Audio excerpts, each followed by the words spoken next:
Viens no pēdējo gadu invazīvākajiem kaitēkļiem Latvijā ir egļu astoņzobu mizgrauzis. Lai laikus konstatētu nevēlamā kaitēkļa klātbūtni, mežus ieteicams apsekot ne retākā reizi gadā. Pata iesaka egļu audžu apsekošanu veikt periodā no māja vidus līdz jūnija beigām, jo jūlija sākumā sāk šķilties koku stumbros izdētās mizgraužu olas. Svaigi invadētā egļu audzē pirmais pamanāmais bojājums ir mazi apmēram 1 mm diametrā caurumiņi egles mizā un gaiši mizas milti uz egles sakņu kakla.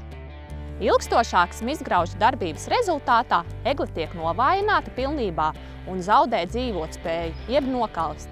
Šobrīd svarīgi ir pievērst uzmanību tieši nokaltušajiem, jeb invadētajiem kokiem un tos izstrādāt, lai koksni varētu realizēt un tā nezaudētu savu vērtību. Sazinies ar Pata meža apsaimniekošanas speciālistiem, lai noskaidrotu tālāko rīcības plānu.